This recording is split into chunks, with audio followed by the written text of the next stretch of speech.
Muy bien, pues vamos a entrar al tema de hoy. Les recuerdo a todos los que nos están viendo en vivo en Facebook. Tenemos ahí en nuestra página de Facebook el link al PDF del archivo que vamos a estudiar. Y a los que nos están mirando en diferido en YouTube, pues aquí en los comentarios también dejo el link para descargar el PDF y puedan tener el estudio, ya sea personalmente o en familia o como quieran tenerlo. ¿Ok?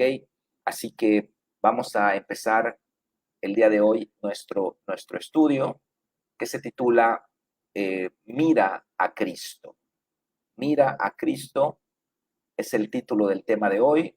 Versículo de memoria, un versículo hermosísimo que me encanta. Isaías 45:22 que dice, mirad a mí y sed salvos, todos los términos de la tierra, porque yo soy Dios y no hay más.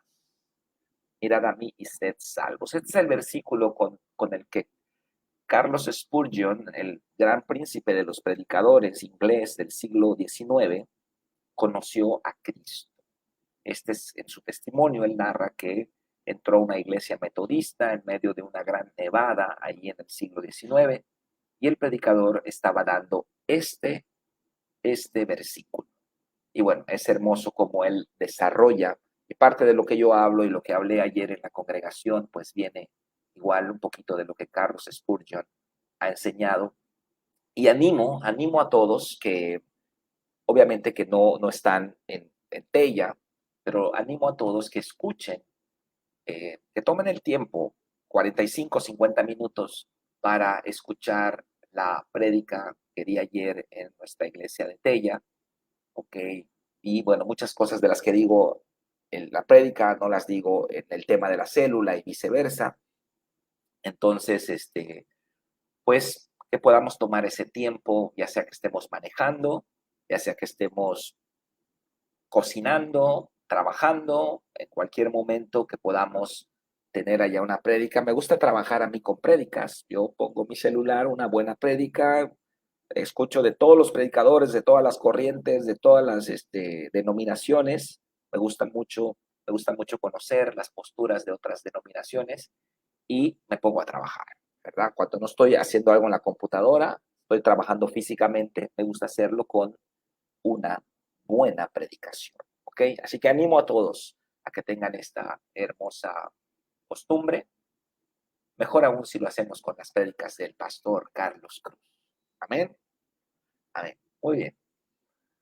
Ok, vamos a leer la introducción. Dice así, la fe verdadera no es ciega. La fe verdadera puede ver, puede contemplar, puede mirar aquellas cosas que los sentidos físicos no pueden ver, pero que la palabra de Dios dice que es. Es importante que yo pues haga este comentario acerca de la fe verdadera, porque el mundo tiene fe, la gente tiene fe, ¿verdad? Mucha gente tiene fe en sí mismo, fe en su equipo de fútbol, fe en un santo, fe en muchas cosas. Pero la fe genuina, la fe cristiana, se basa en la palabra de Dios. Esa es la diferencia. Se basa en la palabra de Dios. Y nosotros, esa es la fe que nosotros eh, tenemos, profesamos. Dice también la introducción, la fe verdadera se basa en lo que Dios ha dicho en su palabra, no en nuestras ideas, supersticiones o creencias. Y camina sobre eso, es decir, sobre lo que Dios ha dicho, aunque no lo pueda comprobar o entender. La fe verdadera puede ver, ve a Dios en medio de un contexto imperfecto y le alaba y le da gracias, porque la fe verdadera no ignora la realidad, pero ve más allá de ella, ve la gloria de Cristo en medio de una vida imperfecta y descansa en su suficiencia. Amén. Amén. ¿Qué es lo que hace la fe verdadera? Puede ver a Dios en medio de un contexto imperfecto. Puede alabar, puede gozarse, puede tener paz en medio de una situación que es imperfecta. Este es el problema muchas veces en la iglesia, Que mucha gente solo está mirando la aridez del desierto. No están viendo la promesa, no están viendo al Señor y solo están mirando su contexto. Y esto vamos a ver ahora en el desarrollo del tema que nos va a acarrear muchos problemas a lo largo de nuestra vida cristiana. Punto número 1, ¿cómo se sostuvo Moisés ante la implacable ira de Faraón? Hebreos 11:27, usted lo sabe bien. Por la fe, dice el versículo, dejó a Egipto, está hablando de Moisés, no temiendo la ira del rey, porque se sostuvo como viendo al invisible. Aquí está la respuesta. Se sostuvo como viendo al invisible. Entonces aquí podemos ver un punto muy importante de la fe. ¿Cuál es ese punto? Que la fe puede ver. La fe puede ver lo que el hombre natural no puede ver. El hombre natural solo ve lo que está delante de sus ojos. El hombre natural solo percibe lo que sus sentidos físicos le reportan, pero no puede ver más allá. El hombre de fe, el hombre de Dios, el hombre renacido, el hombre nuevo, puede ver más allá de esas cosas. Y eso es lo que hizo Moisés. Moisés se sostuvo como mirando al invisible. Se sostuvo mirando lo que los demás no pueden ver. Incluso él tampoco lo puede ver con sus ojos físicos. Por eso tenemos esta aparente paradoja. Está mirando al que no se puede ver. ¿Cómo vas a mirar al que no se puede ver? Mirando al invisible. No, porque está mirando con el corazón. Está mirando con los ojos de la fe. Está mirando espiritualmente. No está mirando físicamente. ¿Ok? Por eso decimos que la fe genuina no es ciega. La fe verdadera no es una fe ciega. La fe verdadera puede ver. ¿Qué es lo que ve? Lo que Dios dice en su palabra, aunque mis sentidos físicos, mi razonamiento, mi percepción limitada no pueda percibir. La fe verdadera puede ver. La fe se trata de ver. La fe verdadera no es ciega. La fe verdadera ve. ¿Qué es lo que ve? Ve a Dios en medio de una situación imperfecta. La fe verdadera no ignora la realidad. La fe verdadera no ignora el diagnóstico médico adverso. La fe verdadera no ignora que hay un pago, una deuda fuerte. La fe verdadera no ignora que hay problemas en el hogar, pero ve más allá de eso. Y ahí es donde está su paz. Ahí está donde está su descanso. Ahí es donde está su reposo. Ahí es donde está su confianza. Esa es la diferencia. Eso es lo que hizo Moisés. Se sostuvo mirando al invisible. Muchos hermanos no creen. Creen de palabra. Saben los cantos, sí. Saben los pasajes, pasan los cursos. Pero en la práctica están mirando su situación. Están mirando a sí mismos. No están mirando al Señor. Ok, entonces tenemos que entender esto. La fe verdadera se trata de ver. La fe verdadera no sostiene en la adversidad, no ignora la realidad, pero puede ver más allá de ella. No ignora el dolor, las carencias o los problemas, pero su gozo no deriva de esas cosas, sino del invisible con I mayúscula, el que hace que nuestra vida imperfecta sea perfecta. Amén. Vamos a entrar a este punto número 2. Solo tenemos 4 puntos hoy. Algunos tal vez tengan el archivo que mandé en la tarde. Entonces, en ese archivo del punto 2 salta al punto 4, hubo un errorcito. Ya lo corregí en este archivo, pero bueno, no importa. Si tiene después del punto 2 el punto 4, pues ya sabe que ya está corregido. ¿Ok? Punto número 2. Esta serie de incisos son 6 incisos que vamos a responder el punto número 2.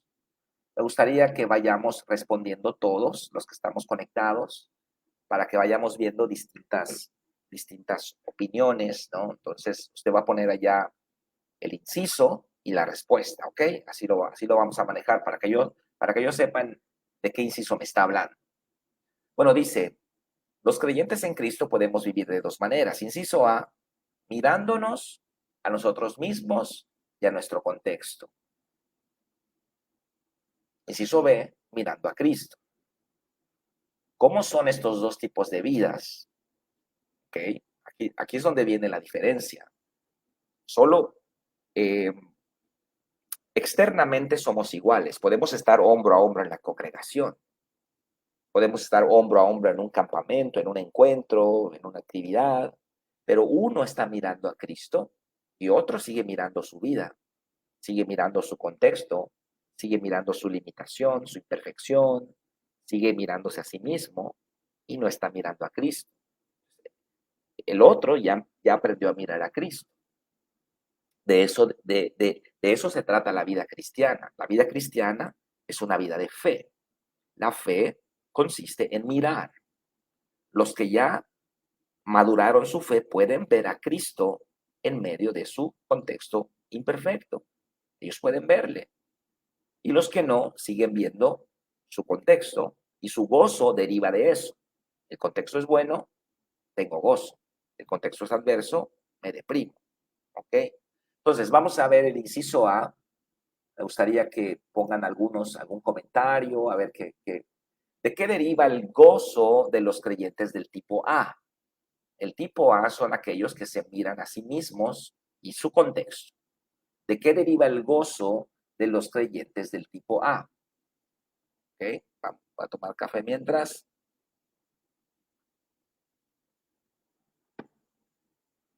¿De qué deriva el gozo de los creyentes del tipo A?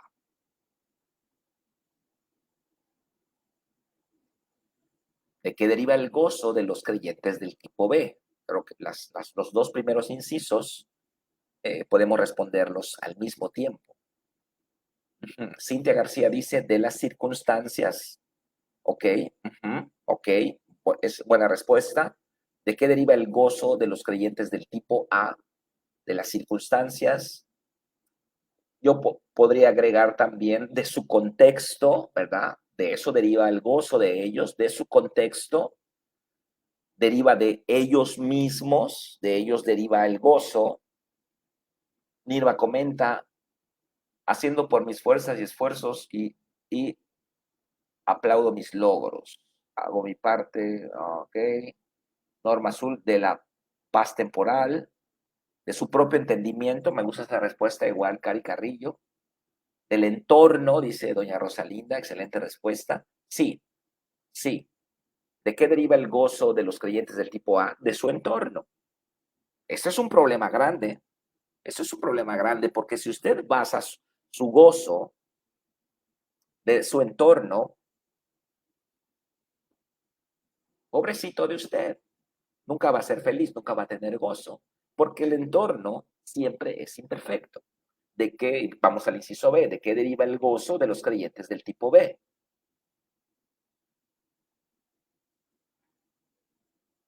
¿De qué deriva el gozo de los creyentes del tipo B? Creo que Nirva puso, B, hago mi parte, pero Dios toma el control de cada situación que está pasando y ahí está mi reposo. Sí, sí, hacer la parte es la obediencia. Inciso B, de Cristo, dice Cintia. Amén. Amén. María Sauri, los del tipo A, que todo vaya bien a su alrededor. El tipo B, de su fe en la palabra de Dios. Sí, amén. Lo que ha dicho que hará. Amén. Miguel Pérez dice de la fe verdadera que deriva de la palabra y mirar a Cristo. Sí, entonces el gozo de los del tipo B deriva de Cristo. ¿Qué tipo de creyentes somos? ¿Somos creyentes del tipo A? Claro, recuerde, la fe verdadera no ignora la realidad. No ignoramos que hay situaciones en nuestra vida, que hay carencias, que a lo mejor hay un dictamen médico adverso. No lo ignoramos, pero nuestro gozo no viene de esas cosas, nuestro gozo viene de Cristo. Inciso C. Vamos al inciso C. ¿Cómo asimilan los del tipo A la imperfección en sus vidas? Y de paso contestamos el D. ¿Cómo asimilan los del tipo B la imperfección en sus vidas? Partimos del hecho, queridos hermanos, que estamos llenos de imperfección, ¿verdad? Nuestro mundo es un mundo imperfecto, injusto, es un mundo decadente. Nuestra vida, nuestra familia, aunque seamos cristianos, deja mucho que desear. Nuestro matrimonio, nuestra economía, nuestra salud, nuestro mundo es imperfecto. Ok, ahora, ¿cómo asimilan los del tipo A la imperfección en sus vidas? ¿Quiénes son los del tipo A? Los que se miran a sí mismos y su contexto. ¿Cómo asimilan los del tipo B la imperfección en sus vidas? Los que miran a Cristo. Estamos ahora en el inciso C y D. Ok. Como víctimas, dice Cintia. ¿Cómo asimilan? Ajá, sí. ¿Cómo asimilan los del tipo A la imperfección en sus vidas? Sí, como víctimas, exacto. Con depresión, ¿verdad? Se desaniman, se deprimen, se frustran. Me frustra que no puedo comprarme el auto que yo quiero, me frustra porque tenemos un ideal, ¿no? Mi ministerio así debe de ser y no es así. La realidad es distinta. Pues uno se frustra, se enoja, se deprime, tira la toalla, ya no quiero nada, dice. Así asimilan la adversidad los del tipo A, así asimilan la imperfección los del tipo A. Y los del inciso D, los del tipo B, ¿cómo asimilan la imperfección en sus vidas? Como Pablo, dice la doctora Cintia, soy débil para que repose en mí el poder de Cristo. Sí, sí. Con sus propios recursos, dice Miguel Pérez, exacto.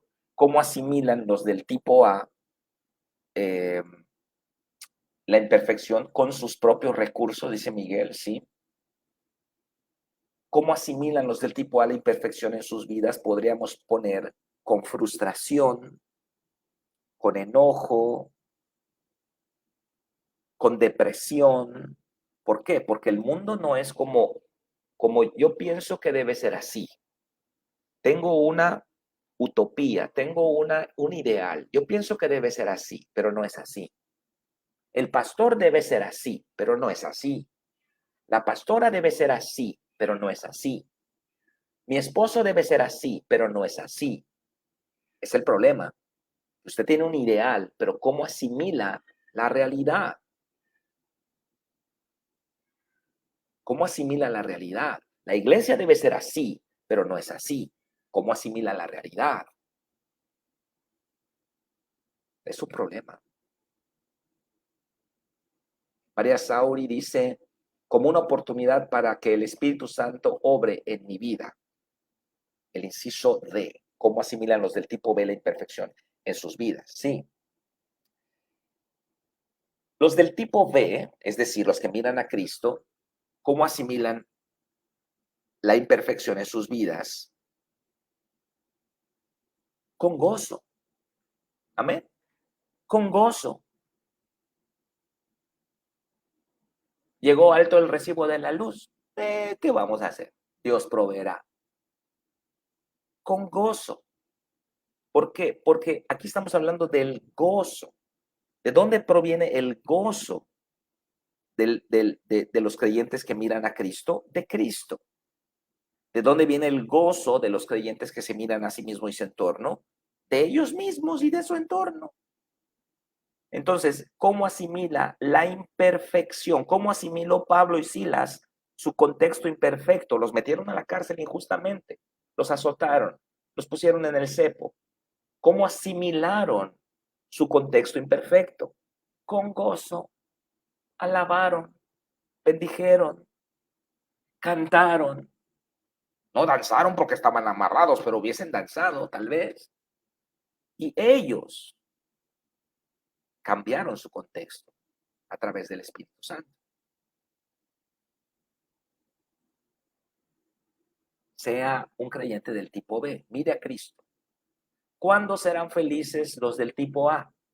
Nunca, nunca, nunca van a ser felices. ¿Por qué? Porque la realidad no se adapta a su ideal. Es el problema con el comunismo, es el problema con el socialismo, que hay un ideal, así debe ser, pero la realidad no es así, no funciona. Entonces, ¿cuándo son felices los creyentes que se miran a sí mismos y miran su contexto? Nunca, nunca, porque el contexto siempre, siempre, siempre es imperfecto. Siempre es imperfecto el contexto. Esto no quiere decir que seamos conformistas y que dejemos las cosas como son. Yo estoy diciendo cómo se asimila el contexto. Porque cuando usted, en medio de su contexto imperfecto, puede alabar, puede darle gracias a Dios, entonces usted hace tierra, usted se vuelve un pararrayos, usted hace tierra y él en usted, a través de usted, modifica y perfecciona su contexto. Porque usted pudiera decirme, pastor, lo que me estás diciendo, mi esposo no es cristiano, mi esposo dice groserías, mi esposo adora la Santa Muerte. Lo que me estás diciendo es que yo deje las cosas como son, que no haga nada, que no me enoje. No, no estoy diciendo eso. Estoy diciendo que su gozo venga de Cristo.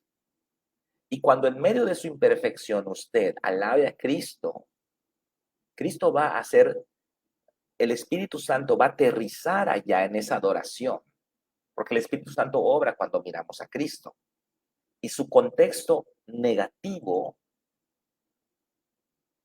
va a ser modificado, como sucedió en la cárcel de Filipos, cuando Pablo y Silas adoraron a Dios y las puertas de la cárcel se abrieron. Amén.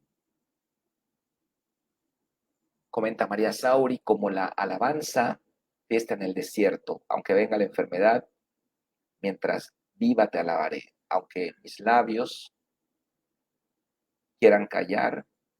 ¿Mm? Amén. Sí, como esta alabanza de Miel San Marcos creo que es, ¿no? Sí, sí, exactamente. Nuestro gozo viene de Dios. No es ascetismo, no es estoicismo, no es hacernos las víctimas, no, es cuestión de enfoque. ¿Dónde está nuestro gozo? ¿Cuándo serán felices los del tipo B? Siempre. Porque los del tipo B, su felicidad no depende del contexto, depende de Cristo. Punto número 3. ¿Qué manda Dios al mundo en Isaías 45:22? Versículo de memoria. Mirad a mí y sed salvos, todos los términos de la tierra, porque yo soy Dios y no hay más. Aquí tenemos la respuesta. ¿Qué nos manda Dios? En Isaías 45:22 nos manda a mirarle. ¿De qué se trata la fe, hermanos? La fe se trata de ver, la fe se trata de mirar. ¿Qué vamos a ver? ¿Qué vamos a mirar? Lo que nuestros sentidos físicos no pueden percibir, pero que Dios dice que es. La fe se trata de ver, la fe se trata de mirar. La fe puede ver. ¿Qué ve la fe? Lo que los sentidos físicos no pueden percibir, pero que Dios en su palabra dice que es. Por eso el Señor nos dice en este versículo, nos manda, mirad a mí y sed salvos. Está hablando de confianza, está hablando de contemplar al Señor y seremos salvos. Amén, Rosalinda, buena respuesta. Amén. Yo sé que tú eres una creyente del tipo B. Desde que llegaste a la iglesia, has mirado a Cristo. todo lo que has atravesado en tu vida, lo has asimilado con gozo porque estás mirando a Jesús. Él es la fuente de tu gozo. Él es tu fortaleza, no el contexto va a variar siempre, algunas veces va a mejorar, otras veces va a empeorar, no importa. Nuestro gozo no está allá, nuestro gozo está en Jesús, autor y consumador de nuestra fe.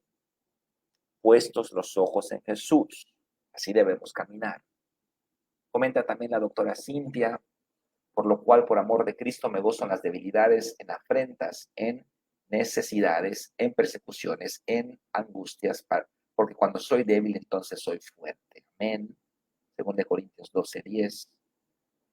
Habacuc 3:17 y 18. Aunque la higuera no florezca, en las vides haya fruto, aunque falte el producto del olivo y los labrados no den mantenimiento y las ovejas sean quitadas de la majada, y no haya vacas en los corrales, con todo yo me alegraré en Jehová y me gozaré en el Dios de mi salvación. Perfecto, María, perfecto. Versículo perfecto. Gloria a Dios. Amén. Continuamos entonces con nuestro estudio de hoy. Entonces, ¿qué nos manda Dios al mundo? ¿Qué le manda Dios al mundo en Isaías 45:22? Mirarle, mirarle, mirarle. Miramos todo, miramos la situación, miramos los problemas, miramos todo, pero no miramos a Dios. Antes del pecado, Adán y Eva vivían mirando a Cristo. Ellos no estaban conscientes de sí mismos, y aún se percataron que estaban desnudos. Pero después del pecado, su mirada bajó a ellos y desde entonces vivimos mirándonos a nosotros mismos y nuestro gozo depende de nuestro contexto. Pero ahora que estamos en Cristo, ¿no deberíamos volver a aquel estado original antes del pecado y volver a vivir mirando a Cristo? La respuesta es sí. La respuesta es sí. Tenemos, digamos, acá tres bloques, tres secciones, ¿no? Tenemos al hombre antes del pecado viviendo mirando a Cristo. No está consciente de sí mismo, no está consciente de su existencia, no está checando si está gordito, si, no sé, su nariz está chueca, o no está checando nada de eso. Están tan absortos mirando a Cristo que ambos están desnudos y no se percatan, porque su conciencia no está en ellos. No son ego-conscientes, no son mundo-conscientes, no son problema-conscientes, no son diablo-conscientes, no son pecado-conscientes, son Cristo-conscientes.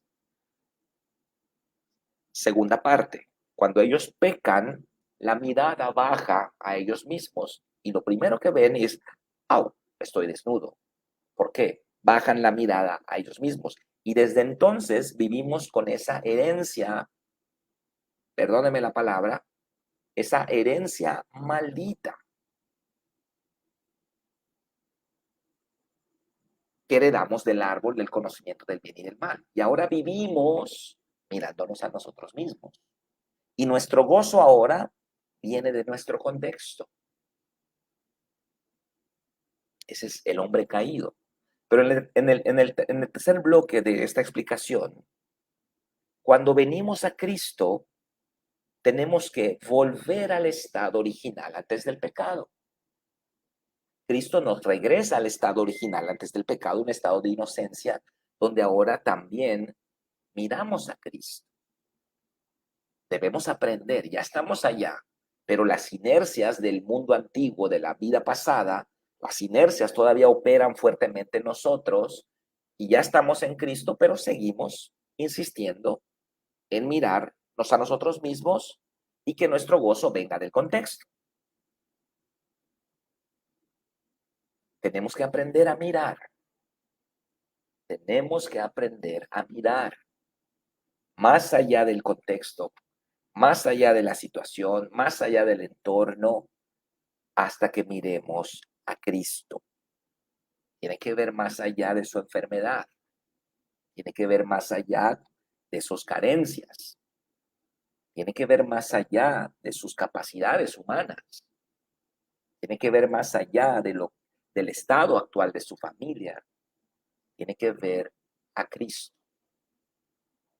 Ese es el mandamiento, ese es el mandamiento.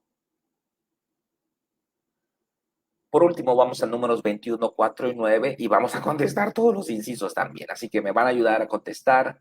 Ya me queda poco tiempo, así que vamos a ir rapidito. Dice, es el pasaje de las serpientes ardientes, ¿no?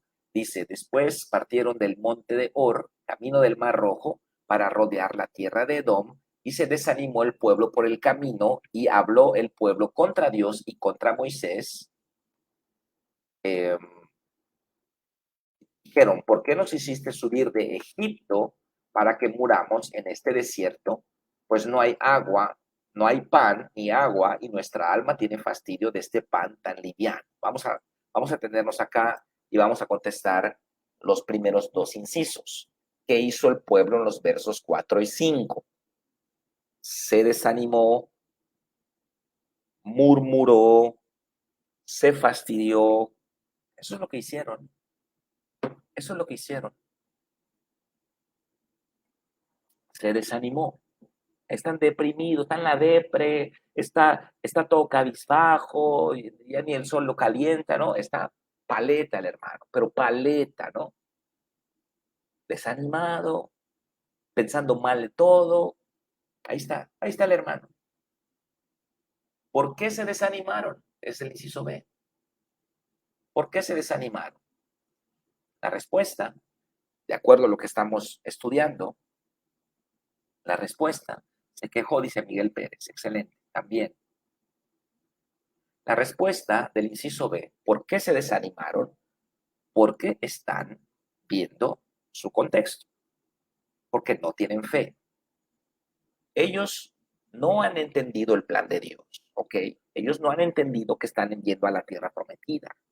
Pero antes de entrar a la tierra prometida necesitamos un par de años donde voy a procesarte, voy a prepararte, voy a enseñarte a relacionarte conmigo, voy a enseñarte a que te relaciones con los demás, te voy a dar leyes, te voy a dar estatutos, te voy a dar decretos, te voy a dar principios para tu vida, para que vivas en dignidad, para que cuando entres en la tierra prometida, la bendición es tan grande, es tan enorme y tú has sido esclavo toda tu vida para que aprendas a administrar lo que tengo para ti. Es tan grande lo que tengo para ti que no te lo puedo dar con tu mente egipcia, con tu mente tutancamónica, con tu mente faraónica.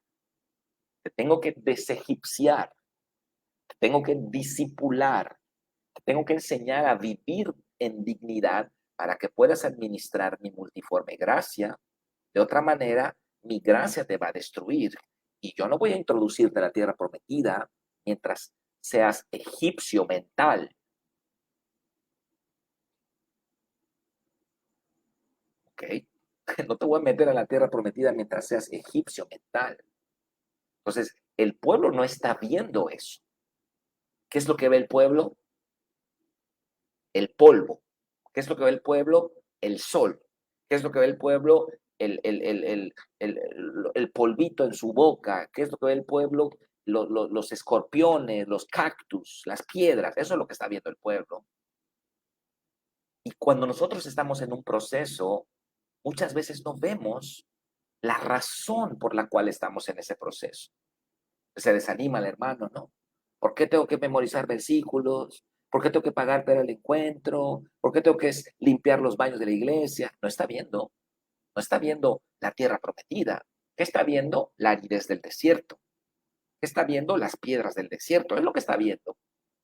¿Qué está viendo? Su entorno. Es lo que está viendo.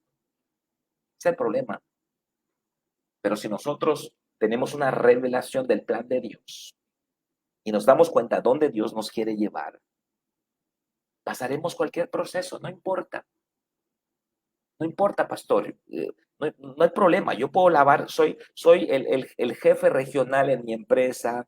yo dirijo toda la península de Yucatán, pero aquí en Fuente de Vida me toca lavar baños y dame el cloro, dame todo para que yo lo haga.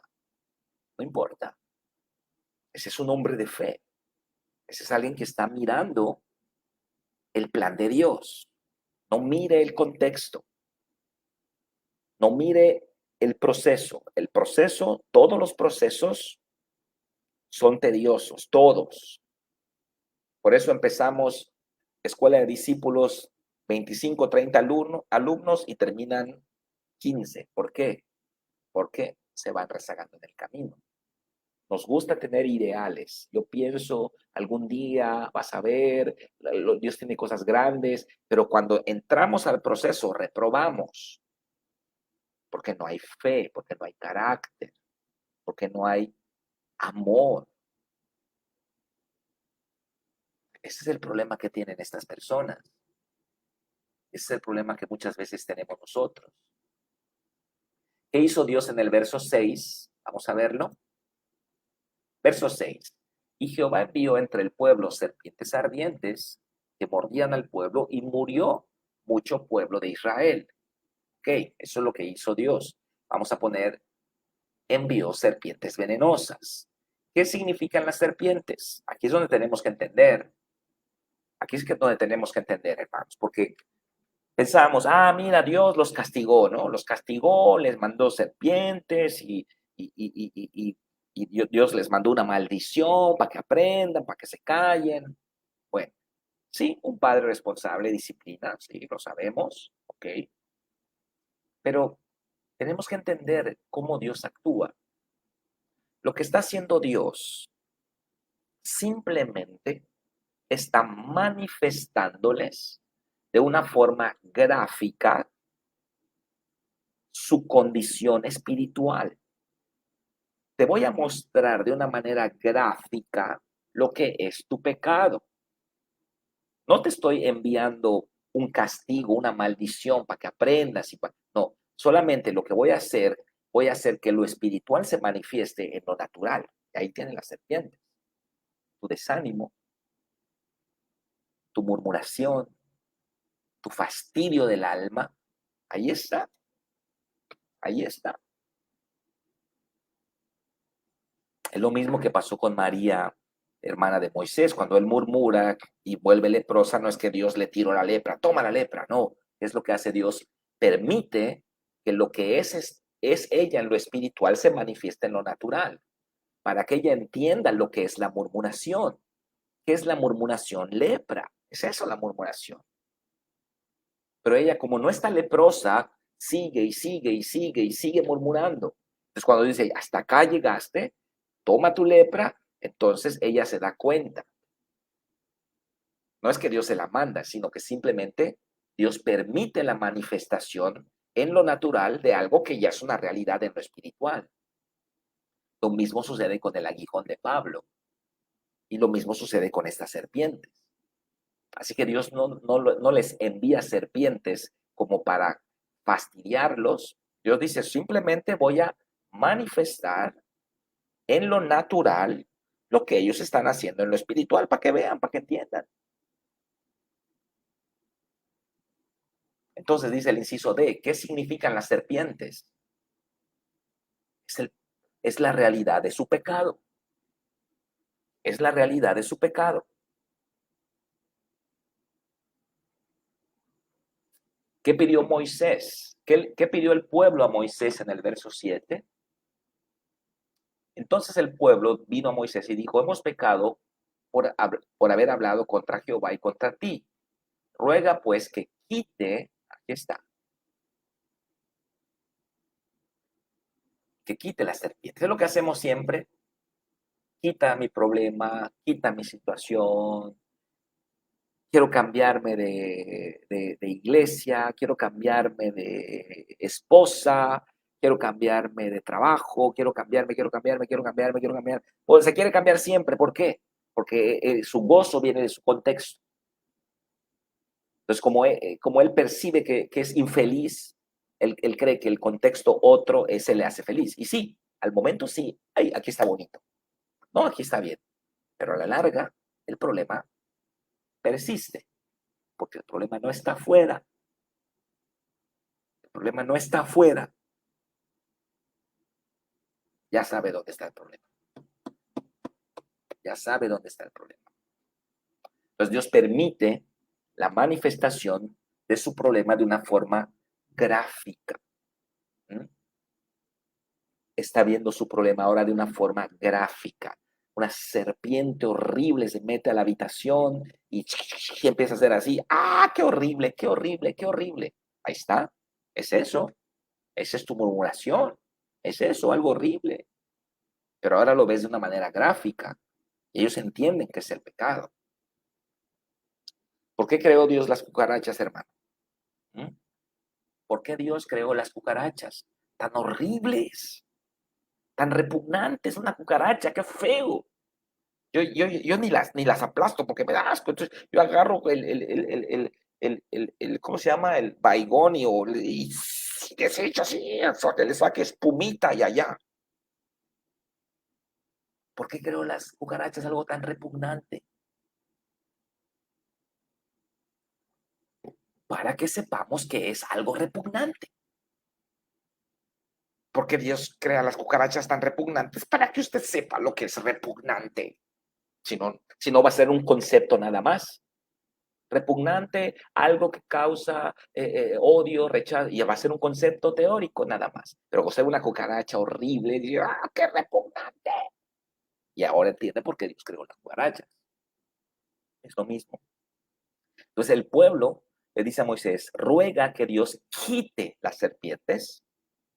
¿Mm? Eso es lo que hace Moisés. Pero adivina qué, las serpientes no se van. Las serpientes no se van. ¿Por qué? ¿Por qué no se van las serpientes? Porque las serpientes son ellos.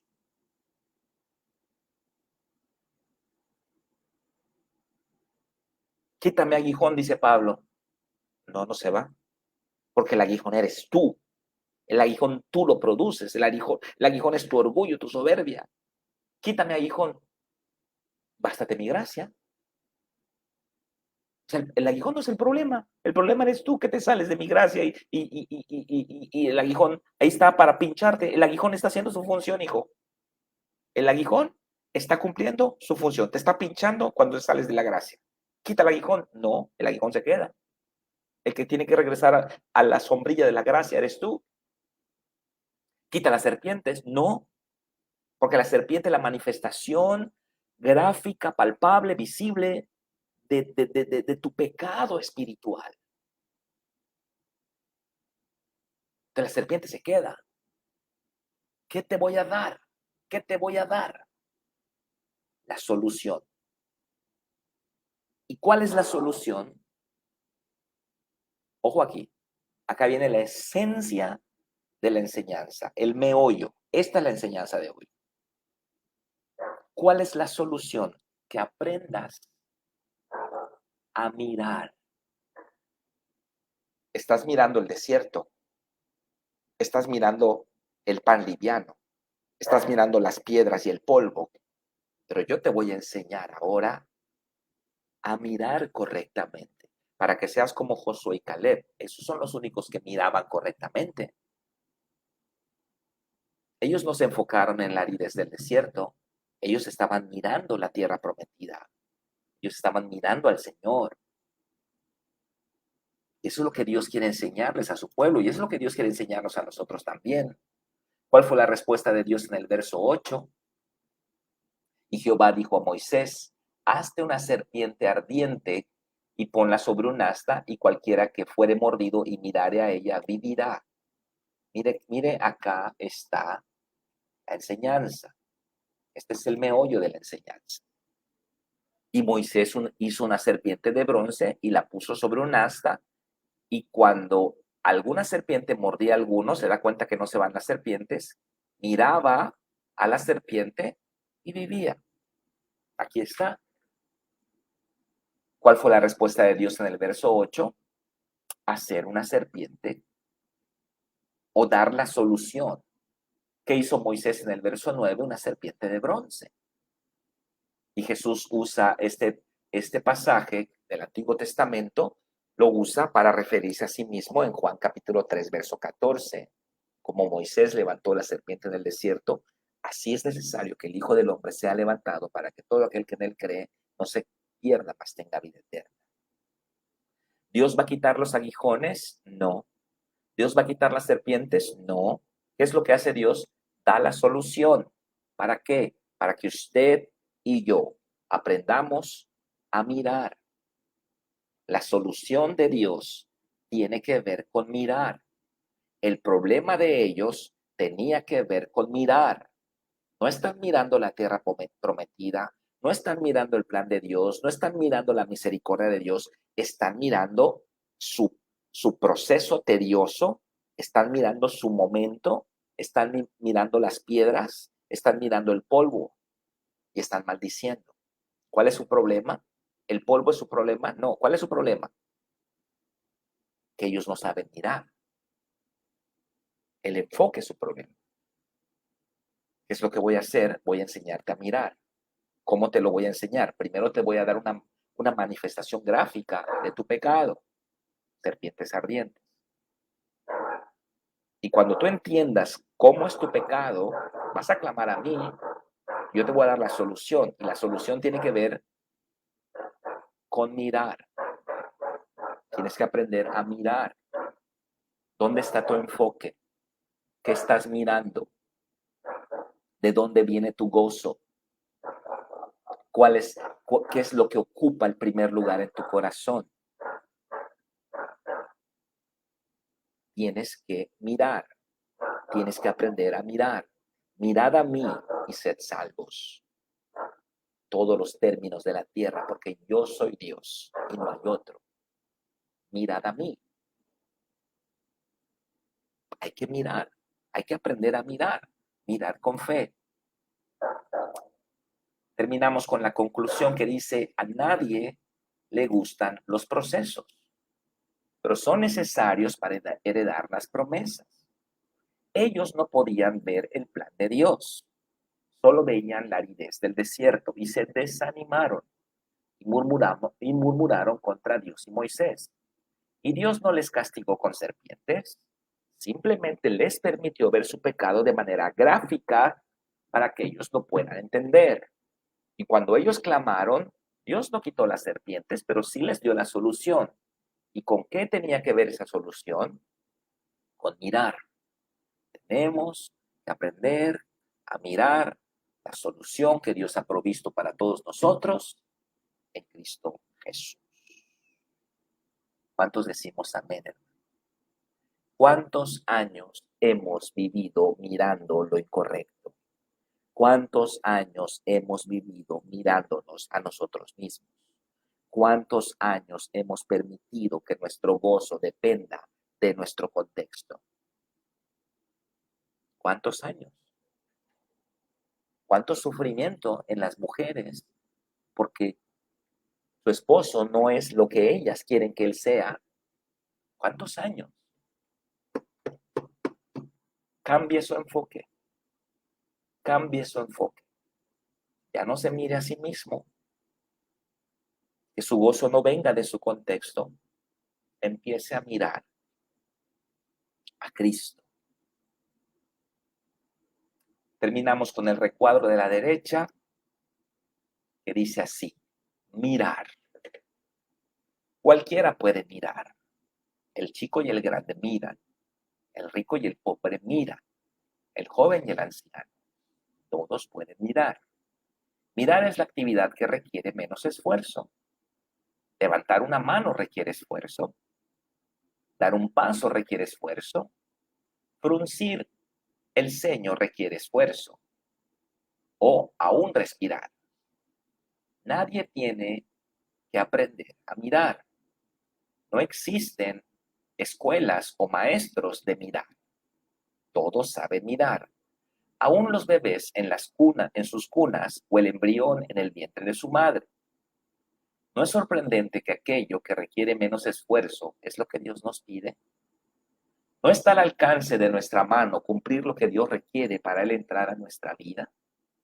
Pero no podemos hacerlo si solo nos estamos mirando a nosotros mismos. Tiene que dejar de verse y empezar a mirar a Cristo. ¿Dónde? En su palabra. Ahí el Espíritu Santo le revelará la gloria de Cristo y podrá contemplarlo y descansar en él. Él es el verdadero reposo de su alma y la fuente correcta de su gozo.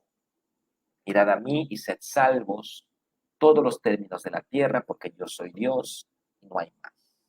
Isaías 45, 22. ¿Cuántos decimos amén? Esta es la esencia del discipulado, esta es la esencia de la vida cristiana. Aprenda a mirar. Y le voy a decir dónde se le va a revelar el Señor Jesucristo. En la palabra, en la palabra, en la Biblia. Estudie la Biblia, lea la Biblia. Y ahí el Espíritu Santo le va a revelar a Cristo. Usted va a aprender a mirar. Va a tener revelación del plan de Dios. Y la aridez del desierto no le va a interesar porque tiene puesta la mirada en el galardón, porque se sostiene mirando al invisible. Vamos a orar. Vamos a orar y voy a pedirle a nuestro Padre que abra los ojos de su entendimiento para que pueda mirar, pero haga su parte. ¿Cuál es su parte? Estudie la palabra de Dios. Estudie la palabra de Dios. Padre, bendigo a estos preciosos líderes, obreros, siervos tuyos. Cada semana están dando tu palabra, guiando a tus hijos, apacentando tus ovejas. En este periodo de vacaciones que algunos vamos a entrar, Padre, pido que haya una profundidad en el entendimiento, en la revelación, en el conocimiento de tu Hijo Jesucristo. Cada vez que abramos tu palabra, que podamos contemplar la gloria de Cristo. Y que tu Santo Espíritu, Padre, nos revele la magnificencia, la autoridad y la gloria de tu Hijo Jesucristo. Queremos cumplir plenamente Isaías 45, 22.